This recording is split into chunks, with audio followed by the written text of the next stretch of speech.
Assalamualaikum warahmatullahi wabarakatuh. Kembali bersama saya Zulkarnain El-Maduri. Alhamdulillahirabbil alamin. Assalatu wassalamu ala nabiyil mursalin Muhammadin nabiyil ummiyin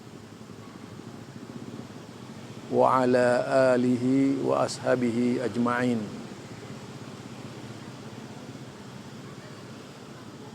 Fa inna ahsanal kalam kalamullah wa khairul huda huda Muhammad sallallahu alaihi wasallam wa syarrul umuri muhdatsatuha fa inna kulla muhdatsatin bid'ah wa kulla bid'atin dalalah wa kulla dalalatin finnar. Kembali bersama saya Zulkarnain El-Maduri.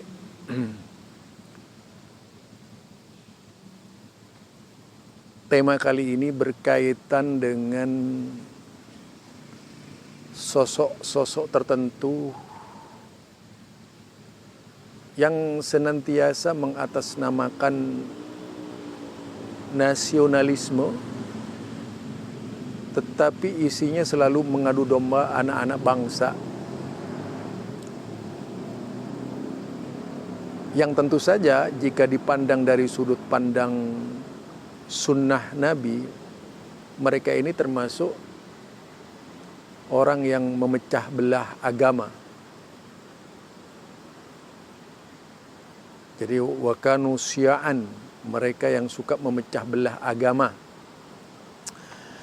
yang tentu saja sangat bertentangan dengan nilai-nilai syariat Islam dan sangat bertolak belakang dengan sunnah-sunnah Nabi Muhammad sallallahu alaihi wasallam. Tentu hal itulah yang tidak kita harapkan, karena tidak memberikan pencerahan kepada umat, melainkan justru melahirkan sikap permusuhan di tengah-tengah umat. Seperti satu contoh misalnya Husain Shihab. Dia anak Madura yang terkadang tidak mau tahu diri, mengaduk-ngaduk yaitu tokoh-tokoh Madura.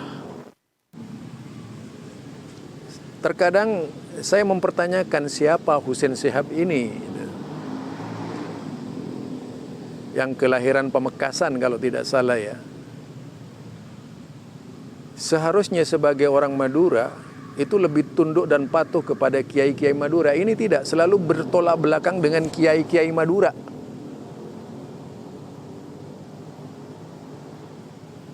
Ada orang yang menginformasikan kepada saya kalau dia adalah seorang Syiah. Walaupun saya tidak percaya. Namun kalau melihat dari perilakunya yang selalu mengatasnamakan nasionalisme tapi mengadu-ngadu anak bangsa, ini kan yang diadu sesama Islam, tokoh-tokoh Islam yang diadu itu, antara KH Abdus Somad dengan ulama Madura gitu. Kemudian mencoba yaitu menggambarkan Sumeneb lagi. Saya orang Sumeneb asli. Saya adalah seorang Sumeneb asli. Saya dari Ormas Muhammadiyah ya, warga Muhammadiyah, yang juga berpikir kritis terkait dengan Muhammadiyah. Juga kritis terhadap setiap orang yang kritis memahamkan pendapat-pendapatnya kepada orang lain. Kritis kepada siapa saja, termasuk kepada KH Abdus Somad. Juga saya kritis terhadap beliau di dalam mengkritisi beliau. Tetapi tidak bermakna bahwa saya orang yang bermusuhan dengan KH Abdus Somad. Karena ada perintah Allah, wa kunu ibadallahi ikhwana, dan jadilah kalian itu sebagai hamba Allah yang bersaudara. Walaupun berbeda pendapat itu bukan dalam masalah caci maki yang banyak dilontarkan oleh Husain yang seolah-olah paling NKRI itu. Tapi kerjanya memecah belah anak-anak bangsa di Madura itu. Jadi kalau di Madura ini orang yang paling, kalau ingin tahu Madura, Madura itu adalah orang yang paling taat kepada para kiai. Jadi jangan mudah membawa-bawa nama Madura kalau tidak tahu Madura itu. Jadi kalau hanya satu dua orang itu tidak termasuk pada mayoritas di dalam memahamkan Islam ya. Di dalam memahamkan Islam. Jadi tidak boleh sewenang-wenang membawa-bawa Madura hanya untuk kepuasan dirinya atau tujuannya mengaduk-ngaduk umat di Madura. Ada Husain, ada Rudi ya, ada Kuntadi, ini ketiga-tiganya ini seperti bersekongkol saja gitu. Kalau satu ribut biasanya 3 orang ini yang meributkan. Kemudian mengeluarkan kata-kata yang keji terhadap orang-orang yang tidak disukainya dan seolah-olah tahu Wahabi. Di antara salah satu sifat perilaku Syiah, saya tidak ingin menuduh Syiah Husain ya. Saya tidak ingin menuduh dia adalah seorang Syiah. Tapi di antara perilaku Syiah itu selalu menggunakan kata Islam untuk mengadu domba sesama. Karena mereka ini suka memfitnah para sahabat Nabi. Jangankan orang seperti K.H. Abdus Somad yang tidak akan difitnah itu. Walaupun kalau saya berbeda dengan K.H. Abdus Somad itu dalam prinsip, yaitu perbedaan masalah ibadah, masalah akidah. Tidak ada dan tidak punya keinginan untuk memaki K.H. Abdus Somad atau mengecilkan K.H. Abdus Somad. Masalah perbedaan bagi saya biasa. Dan masalah perbedaan itu biasa dalam dunia Islam. Jadi dalam hal ini bukan masalah K.H. Abdus Somadnya yang saya angkat. Beraninya seorang Husain Shihab itu membawa-bawa Madura ini. Kalau memang dia orang Madura harusnya sudah tahu dia itu.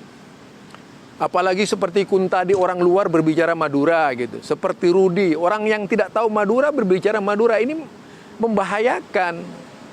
Madura ini punya persekutuan. Di Jakarta ada Persatuan Masyarakat Madura itu. Jadi di Jakarta ada. Jangan sampai kemudian orang Madura marah. Itu loh. Kalau orang Madura marah itu lain lagi. Tentunya tidak akan lagi menggunakan yaitu tadi. Walaupun orang Madura kadang-kadang masih bisa bersabar ya. Tidak akan lagi ada rasa ampun kalau memaki-maki kiai. Apalagi kemudian orang yang dihormati oleh orang Madura misalnya. Itu jangan sekali-kali diusik gitu. Kalau sekali-kali diusik, Anda selamanya akan diburu oleh orang Madura. Harusnya itu tahu Shihab itu. Janganlah kemudian merasa sebagai seorang yang ahli hukum bertindak sewenang-wenang terhadap masyarakat Madura. Pelajari biografi Madura seperti apa kehidupan para ulama Madura itu. Jadi tidaklah kemudian mudah mengeluarkan statement-statement yang merugikan dirinya. Ya seperti Kah Abdus Somad ditolak. Ya. Saya sudah katakan lagi, kalau masalah perbedaan pendapat, oke-oke saja. Tapi kalau dalam pandangan saya, Muslim itu bersaudara. Saya boleh keras dalam masalah berbeda pendapat dengan Kah Abdus Somad. Ya. Tetapi kalau kemudian ada orang Islam dibuli, gitu ya. Ada orang Islam dibuli, siapapun dia, tentu kita tidak terima itu. Kemudian mereka yang berbicara orang Islam ini, orang yang tidak jelas latar belakangnya gitu. Keilmuannya tidak ada. Seperti Rudi Kuntadi, termasuk Husain Shihab. Ini bertiga biasanya selalu muncul ke permukaan kalau ada Abdus Somad. Selalu muncul. Itu. Yang harus dibaca di Madura itu adalah tokoh-tokoh umat. Itu di Madura ya, tokoh-tokoh umat seperti para orang tua di Madura itu dari kalangan ulama-ulama ya, harismatik. Itu terlalu banyak. Kalau mereka itu bilang Anda disuruh buru misalnya, Husain Shihab disuruh diburu, itu diburu beneran. Kalau misalnya Kuntadi atau Rudi disuruh cari beneran sama masyarakat Madura itu. Cobalah jangan membawa-bawa Madura lah kalau ada persoalan ya. Kalau tidak tahu Madura jangan ngomong Madura gitu. Jangan merasa karena banyak pendukungnya di dunia maya kalian semua itu, lalu seolah-olah mendapat dukungan di darat. Bisa saja Anda itu di darat menjadi musuh. Nah, dukungan di dunia maya atau di dunia virtual itu beda dengan dunia nyata. Jadi kalau Anda mendapatkan subscriber itu bukan dunia nyata, dunia maya. Bukan berarti Anda didukung oleh umat. Boleh saja ingin mengetahui sepak terjang Anda itu seperti apa. Bukan kemudian orang kemudian bangga kepada Anda itu. Boleh jadi Anda itu diteliti siapa Anda, cara berpikir Anda.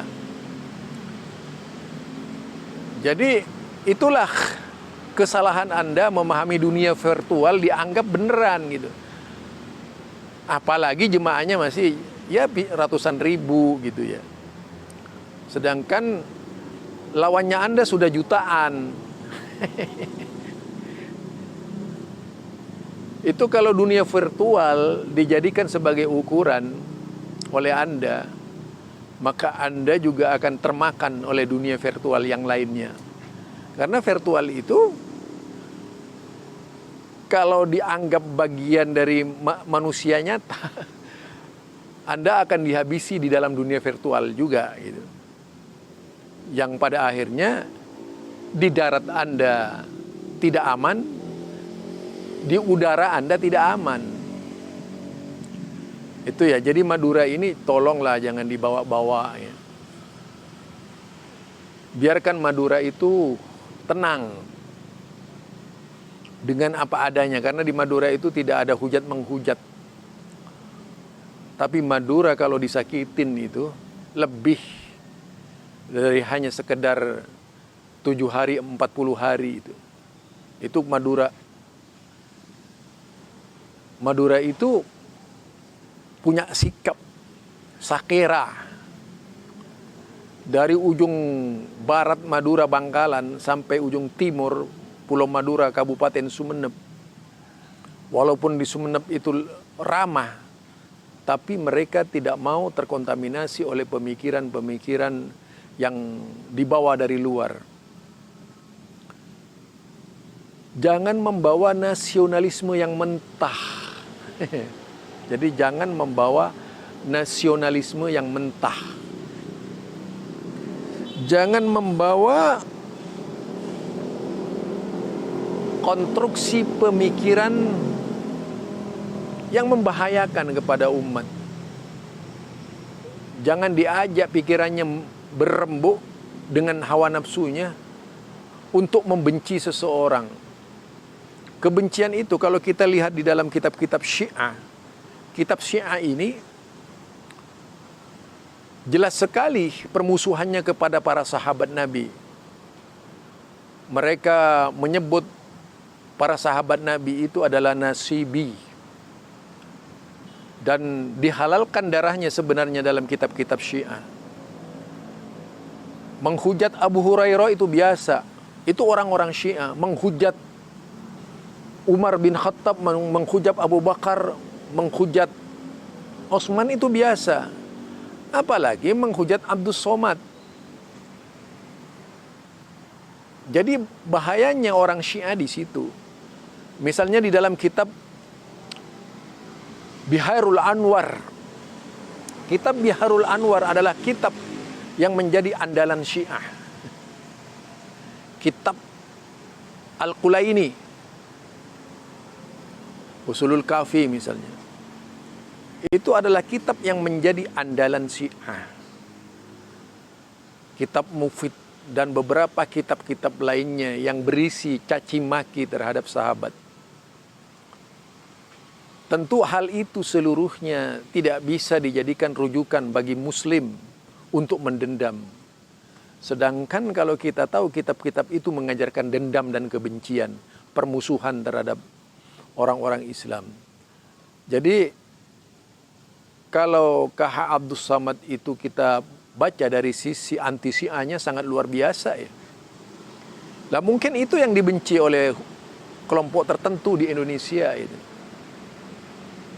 Karena memang di dalam dunia Syiah ini yang dimuliakan hanya dari keturunan Husain radhiyallahu an. Dalam artian yaitu lebih kultus penghormatannya kepada Husain sampai pada tingkat taklid buta kepada imam-imam. Karena Islam baginya adalah imam. Saya melihat di grup-grup Syiah itu, di WhatsApp seperti di Majelis Nusantara misalnya. Atau di grup Syiah lainnya, beberapa teman Syiah ya.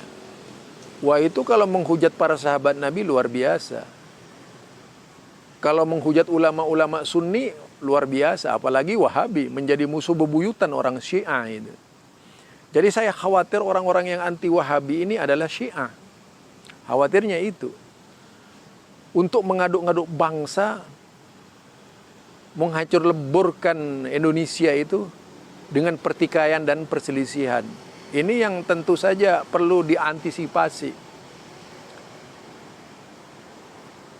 Yang jelas tidak ada loyalitas orang Syiah itu terhadap keindonesiaan, itu tidak ada. Orang Syiah loyalitasnya adalah Ayatullah Khomeini.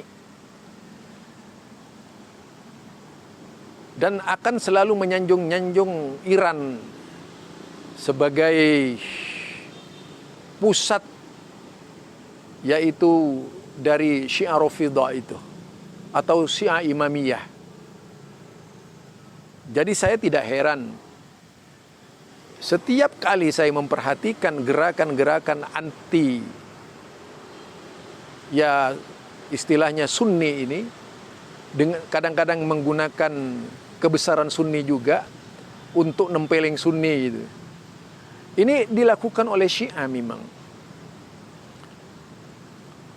Mereka menyebut kaum Sunni halal mau yaitu difitnah dengan apa saja. Karena bagi mereka orang-orang Sunni itu adalah musuh di dalam mazhab Syiah. Silahkan yang mau berdebat dengan saya itu masalah Syiah. Insya Allah saya siap menjelaskan mengenai Syiah. Jadi memang perlu juga negara ini mengantisipasi, harus mengenal negara. Kalau boleh juga disarankan kepada negara untuk lebih teliti di dalam mengantisipasi paham. Harus lebih teliti lagi. Mana yang ajarannya benar-benar tidak nasionalis dan mana ajarannya yang nasionalis. Kalau Wahabi misalnya, Wahabi adalah, bagi Syiah adalah makhluk yang harus dibantai habis-habisan itu. Karena dalam dunia Syiah, Wahabi itu selain disebut nasibi juga adalah menjadi musuh bebuyutan. Sejak lahirnya Ibnu Taimiyah, bukan sejak lahirnya Muhammad bin Abdul Wahab. Jadi itulah yang dilakukan oleh Syiah terhadap umat Islam ya. Itulah sebabnya kalau kita baca buku-buku Syiah itu cukup memprihatinkan gerakan-gerakan mereka ini. Karena yang dilakukan adalah penghasutan-penghasutan. Sehingga kalau saya itu membaca model-model komentator di YouTube ya, kalangan YouTuber itu, ada yang 100% Syiah, ada yang 80% Syiah, 90%, ada yang 50% gitu. Ada yang yaitu Syiah Sunni. Syiah Sunni, artinya kedua-duanya itu ada gitu. Tetapi intinya itu taqiyah dalam kehidupan mereka ya. Taqiyah. Mereka berpura-pura saja itu. Intinya menjadi jembatan mereka dalam rangka meluluh lantahkan pemikiran yang ada di dalam Syiah.